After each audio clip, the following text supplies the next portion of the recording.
Hello, lovely people. It's been a while, man. I fucking missed your faces. It's me, Hazel Rose. I'm Darby Rose. Oh! We happen to be roommates and live in the Rose Sanctuary, otherwise known as, what did you name it? The Rose Palace. So today we're gonna have a conversation about white supremacy and the many different ways that it shows up. Yeah.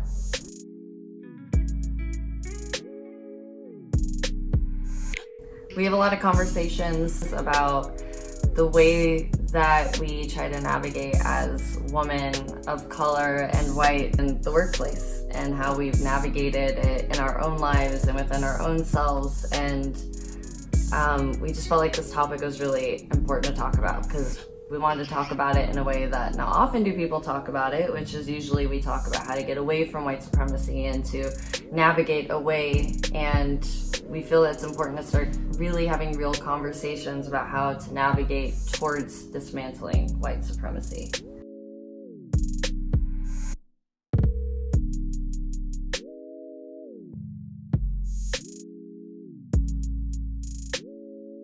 And that means talking about what white supremacy is outside of white nationalism. And like, as a white person, owning up to the ways that I act out white supremacy, or like, you know, consciously or subconsciously, is really important, I feel like, for all of us to do, to like not shy away from really looking at ourselves. The reality is that the source of the most terrorism in our country is white supremacy and like patriarchal white supremacy. Darby showed me this really amazing infographic that we'll put up that her dad posted. Yeah. And it's, as you'll see, it starts with the top of the pyramid, which is genocide, right? Which is what we're actually seeing, like with these concentration camps and with what ICE is doing right now and what these terrorists are doing right now, is like with the genocidal agenda. But then it goes down the pyramid through all these other, maybe smaller scale ways that white supremacy gets acted out. And it says every brick depends on the ones below it for support. If the bricks at the bottom are removed, the whole structure comes tumbling down.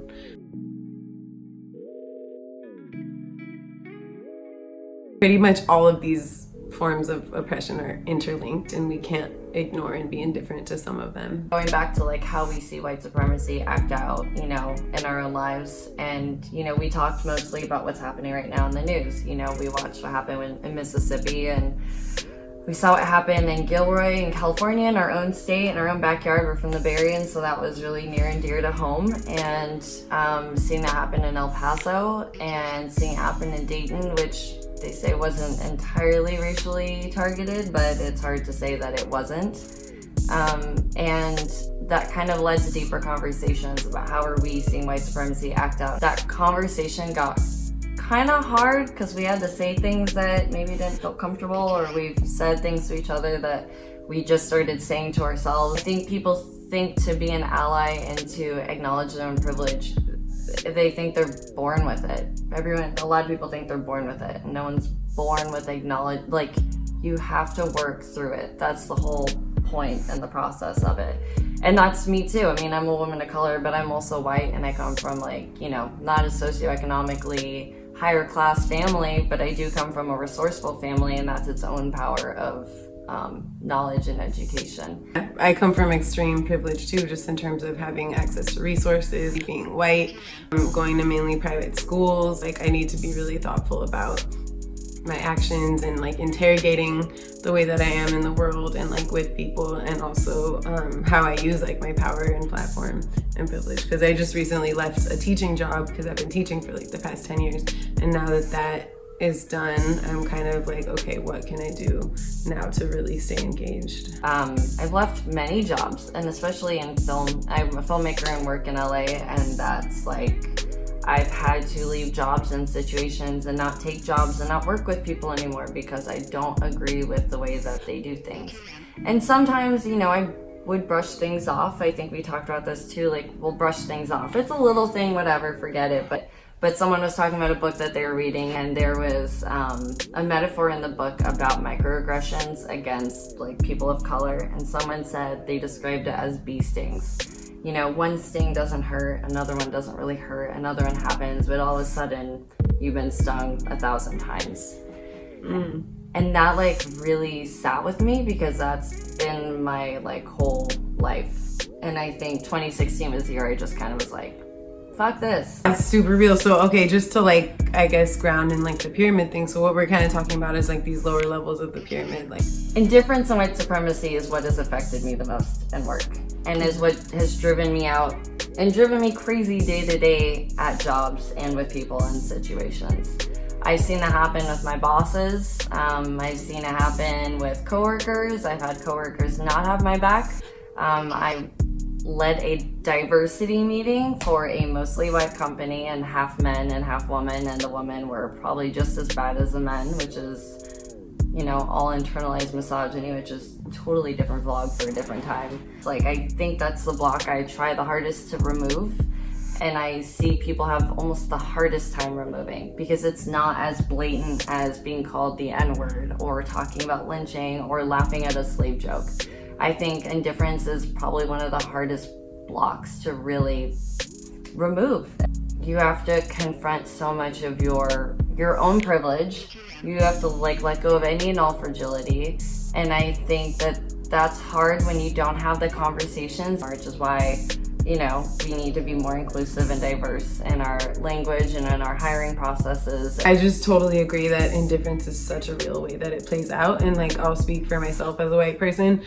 It's easy to, with privilege, be able to engage or disengage. And which I use the example like with patriarchy too, is like if you haven't experienced the oppression, we have to listen, step back, and when someone's sharing something or like you are being called out or someone's sharing what they went through and what they experienced, like we have to listen and integrate that and like not just be defensive. Also, a way that acts out is like white exceptionalism. Like, oh well, it's everyone but me, you know, which I feel like I'm a conscious person, so sometimes I want to think that I'm not a part of that, but like I am because it's so deeply ingrained. But that was a term that I learned in this really amazing workbook by Layla F. Saad called the Me and White Supremacy Workbook, which I highly recommend ordering and buying it, pre-ordering it on Amazon. Link to that book is linked below in the YouTube description. So I highly recommend that. It goes from everything to like superiority, white fragility, you and black men, you and black women, you and seeing color, you and racist stereotypes, tokenism, white centering, appropriation, apathy, all these things. I highly recommend doing this workbook because it's crucially important that we do our own work. So that Darby said people shouldn't be in charge of leading the conversation. We as white people need to critically analyze our role. I've not called out bosses before because I'm privileging off of it. It's easy to talk in our house about things, but am I gonna stand up to like a leader who's paying me when they say something that's super problematic and like white saviory or worse? So those are the times that it's really important, like in the hard conversations, to step up. Like you said, how people didn't do at work. And sometimes at work I have, and sometimes at work I haven't. So we have to like truly commit to like stepping up when those conversations come up among other white people too, I feel. Yeah, damn. That's all real. And that's why I think these conversations are important, because I think often in this space when there is like, when you see an interracial conversation between someone black and white about these topics, often it's like not this. Like I feel like it's often like the black person talking a lot, and maybe I'll see someone who's white like trying to take up space, and it's like no one's expecting you to know everything. I don't know everything. I have my own privileges I've been working through, and I have my own ways of like trying to figure all these things out.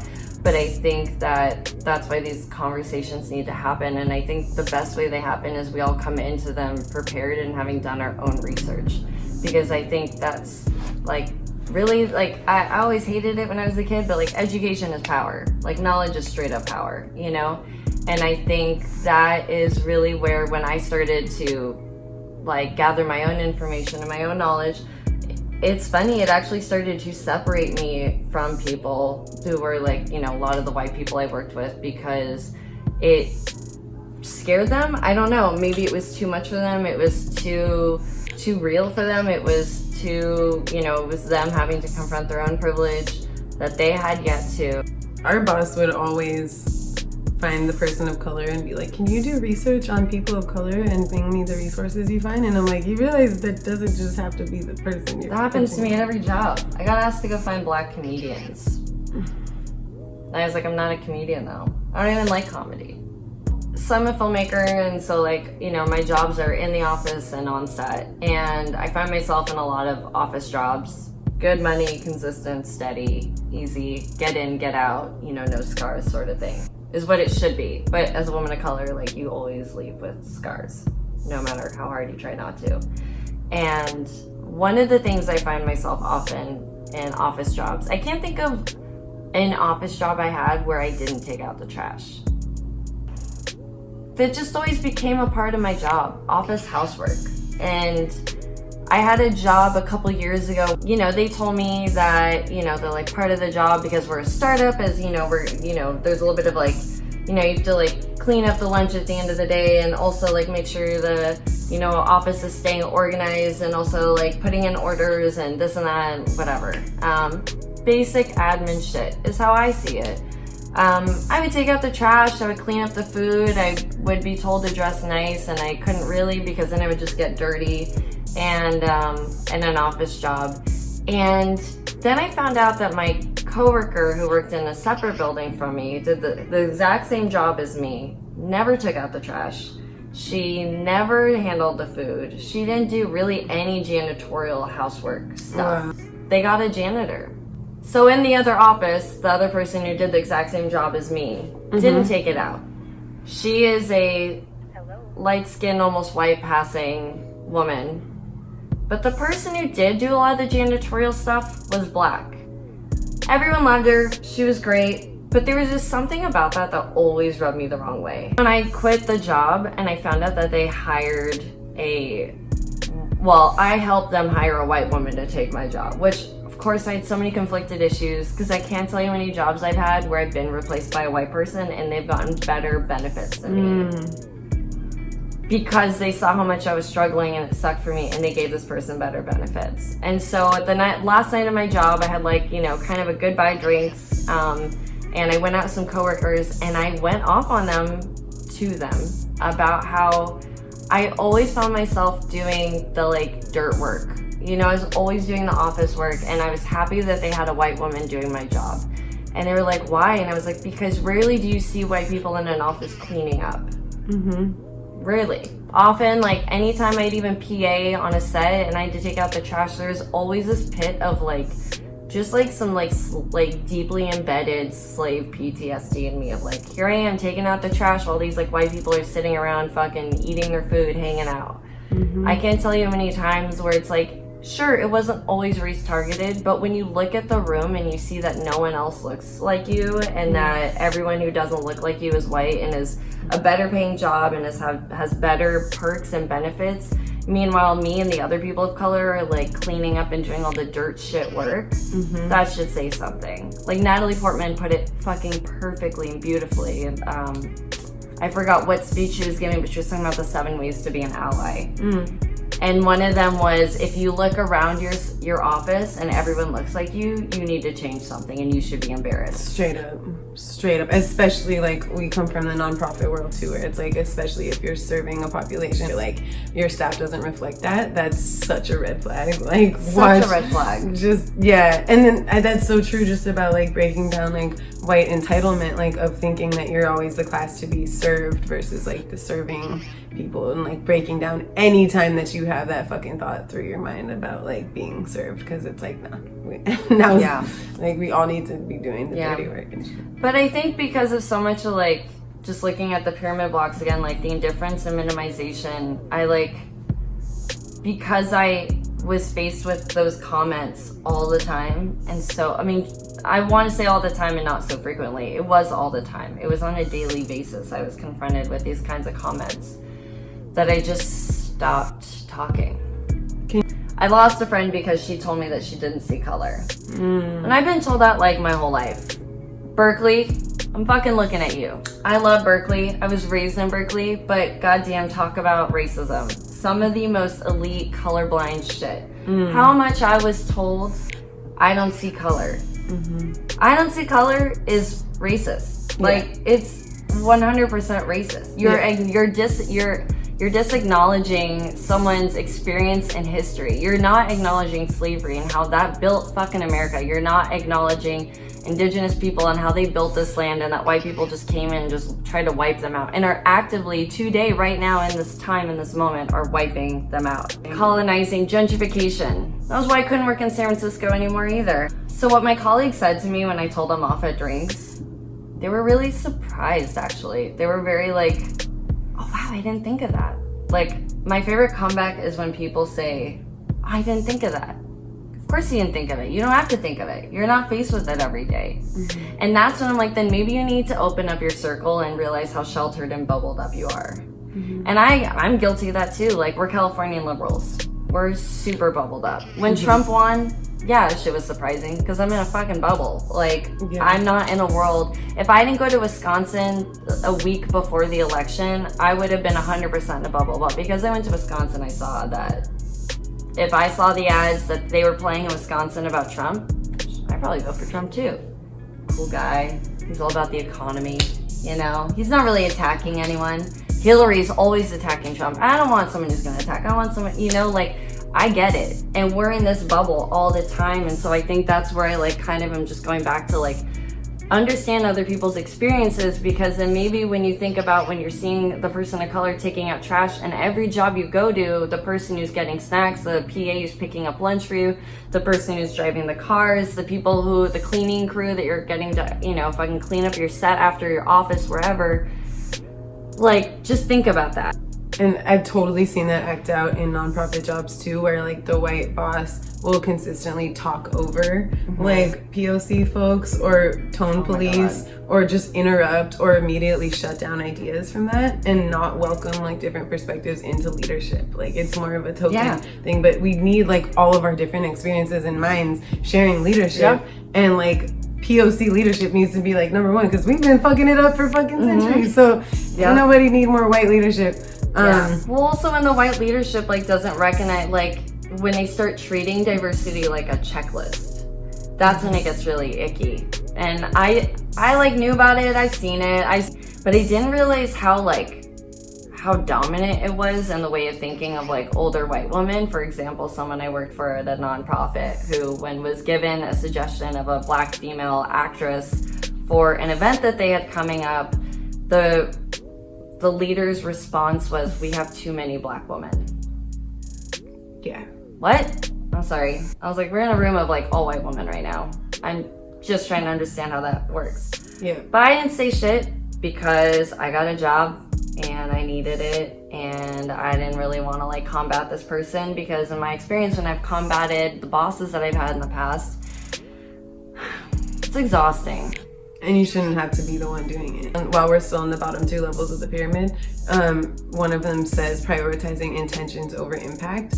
And like, I want to own up to something in that, because I'm a freaking white hip hop artist. So like, something that I really need to break through and like really deeply interrogate is like appropriation, right? And I think a lot of where that came from was me wanting like my whiteness to be invisible, or like not thinking it was a thing, and being like, oh well, hip hop culture is all of our culture, and like it originated in black and brown cultures, but like now it's just what inspires me and I can pull from this and but it's like about what is actually authentic to you and what like you can draw from your own cultural fabric. And like, I remember being called out once because of a video that I did where I was centering myself among mainly black and brown people, and like, that's not okay because that's white centering and that's a form of racism. And my response to that, because I was defensive at that point in my life, was that wasn't my intention. My intention was like to celebrate everyone, and my intention was this, and that, but the impact matters more. If that hurt someone, or that was like triggering to someone, or whatever it is, that matters more. The impact of it matters more. And I ended up taking down that video and all that kind of stuff, because I realized I was wrong. But listening when people are telling you that your actions are impacting them, you know? And hopefully we can move past a point soon where like, it's not so much listening, because there's more experience in being in more or diverse and inclusive environments, because that's also kind of I mean, not that you weren't at all. Thank you for sharing. I think it's like, I think it just comes down to like people that I watch in those situations who aren't only defensive one time, they're defensive forever. I mean, those are the people I'm like not friends with anymore because I don't have the time for it. But I think it just comes down to like really, really taking time to acknowledge someone else's experience. There are lots of experiences I'm still like totally trying to figure out. That's like a big part of it, and is why I am so like about exploring inclusivity and diversity, you know, understanding people's experiences. And so when we do these things, we're not responding to the lashback, you know, that we truly are like, oh, I did think of that, and so I didn't do that. And I do that a lot with the film collective that I run, Color Film. We're constantly having conversations, and maybe too many, but I think all the right ones that we don't see people have. I think conversations are really important, and I think the nonprofit that I've worked at, I saw them never have conversations. They were very comfortable in their comfort. They were comfortable in their indifference and their minimization in ways they were, you know, it's like their nonprofit is about supporting a community that is like being targeted, that is being ethnically cleansed right now. And I'm seeing people use phrases like replacement theory and talking about genocide without saying genocide. This is like Nazi Germany in its like fullest form. And there's so many of us who do have a privilege where it's like, I'm not affected on a day-to-day, but it is scary. And today I woke up feeling kind of scared, and I'm kind of tired, and I feel worn out by everything that's going on, because it feels a lot like after Trump won. Like, that was really the first time in my life where I felt scared to go outside because of my skin color. I was afraid that the wrong person will see me and hurt me, because that's what just happened 4 times in the last 2 weeks. It's literally not safe to be black or brown right now. It hasn't been at all. It hasn't been safe for us at all.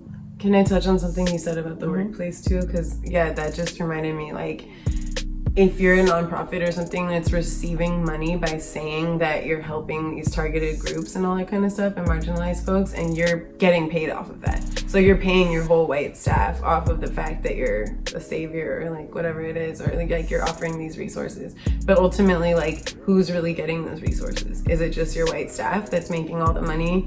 And is it really the needs that like the kids or whoever you're serving has? Because that's why it's so important that we share leadership, because like there's wisdom within every community that's like, communities know how to fucking help themselves, you know what I mean? You don't need to be an outsider going in and like trying to help. So that was just the way that I've seen it play out. But I totally fucking hear you. It's dangerous times. And I think we're moving up the pyramid now, where we're talking about like the racial profiling and mass incarceration and like school to prison pipeline and fearing people of color and like anti-immigration terrorism that's happening, you know? Straight up, it's happening everywhere, and there's no control over it. There's an Instagram that I follow, her name is Chicanisma, and she's like a really radical brown woman who's speaking out a lot about, you know, the detained children and the separated families, because that's like near and dear to her, because she has a child and lives in El Paso. And so when the shooting happened, that was like really rough to watch her go through, because she is so emotionally revved up and driven and powerful. And so to watch her unleash all of that with a group of people was terrifying in a really inspiring way. And she has a post where she talked about like love and unity and how that is a form of being complicit. And I don't see that listed on the pyramid. And I think it's important to have within our own community and with each other to support in these times when people are having a harder time moving through it. I'm not trying to hate. Go ahead. I think it's sort of a tool of indifference and white supremacy, because I think it's the privilege to not have to actually deal with what's going on. And I think that, you know, again, in times and healing, yes, but I think it is being complicit, and it is a part of the pyramid in which you're being indifferent and you're not acknowledging what's really happening, and that some people don't have the option to.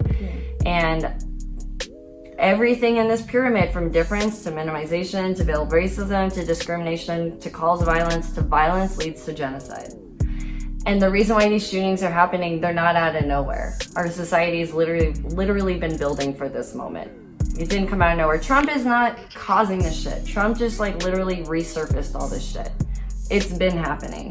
And so when people think we get Trump out of the White House and we get Bernie in or whoever, it's just not going to, they're still going to be there. And so it's how do we start dismantling this? And as we start dismantling white supremacy. That's real shit. Cause like, shit, I'm one of those people that loves love, of course, but like, the threat of violence is like right here. Like, it's unthinkable. We were saying this morning, like, white privilege and white supremacy needs to be broken down for us to be able to establish things like helping climate change and the Green New Deal, because our whole entire system is built on this terrorist violence of like the arms trade and mass incarceration and like all these things that are run on this white violence and like corporate violence. And so, yeah, it's just like all these things happening on multiple levels, but if we can start to break it down, we can actually have a chance. I think there's a lot of bottleneck for a lot of us on like, what do I do? What do I do? And going back to Chicanisma's Instagram, she reposted someone's tweet that is like, steps I consider and I go through when experiencing injustice. What she talks about is how do we add to organizations and communities that are already in action? Because I think I see a lot of people, I'm not trying to hate, and I've done it in my own ways, you know, but like starting a Facebook group and like we're gonna meet and talk about shit, and then women vent and then nothing gets done, and then it's a bunch of white women Echo Park like not getting shit done. And I think it's important that we add to already existing fully thriving communities and organizations that are already doing things. There are so many, I'm sure, in your neighborhood and your state, and they're active and there's ways to get involved, whether it's phone banking or canvassing or writing letters or making calls, or even if it's even giving money, or if it's volunteering and if it's getting a friend to volunteer. There are so many ways to participate. I think that's the biggest thing I want to drive home, because I think we get so lost in this, like we have to do new things, but there's so many new things. There's ways to collaborate. I have a film collective when we're trying to find ways, how do we bring awareness to organizations? Our whole thing is doing what we don't see enough nonprofits do, which is often nonprofits will be like, we're going to provide you all these tools and resources, but like if our funding gets cut off, then you don't get them anymore.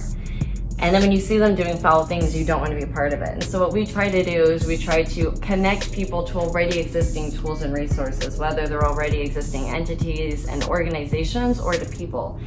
And that's not something we're trying to take ownership over. It's something we're trying to show people that can happen. And I think that there are lots of existing entities. So that's an action to take. I think something I hear a lot is like, we all feel strongly about the millions of things that are going on. And I think to remember, someone has anxiety, I want to do all of the things at once and I want to start 20 million projects.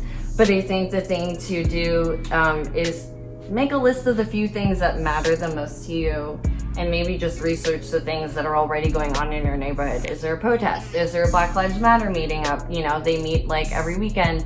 There's lots of already active things. So I think making a list of the topics and seeing how you can get behind leading up to this election, through the election, and after the election is really the best thing, I think, picking a topic.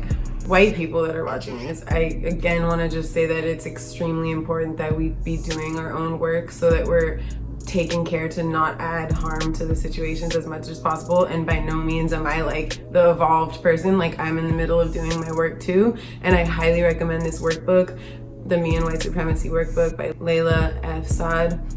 Please buy it. And she talks about performative allyship and stuff, and I hope that this is not that, because I'm really encouraging people to take the steps and like do the work and fill out the stuff and see what it brings up for you, because it's really helped me like see some things a little bit more clearly in myself. And again, using that to do stuff like standing up in the conversations, not being complacent to white leadership as a white person, like standing up and speaking out on these things, even if you benefit of them. And like she says in the workbook, you're gonna lose some privilege. So that, and just like in honor of the late great genius Toni Morrison, just recognizing people's like interior worlds and not fucking stereotyping people, like that all these acts of violence are acts of fear and sickness, and like we can all be free of these things if we're willing to see them and speak to them and like listen to the truth. Be engaged, because a lot of this shit makes you want to shut down, at least me, because it's so overwhelming like you said, but like try to engage with your art and your transformative process.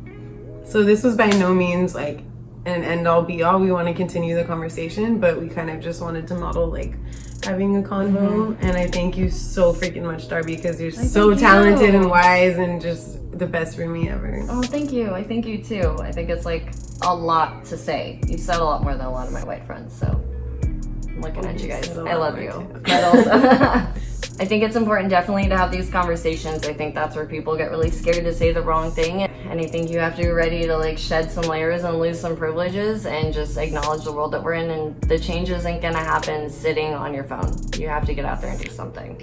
And we'll link to some more resources here. Add your resources if you would like to, in the name of love and also dismantling white supremacy.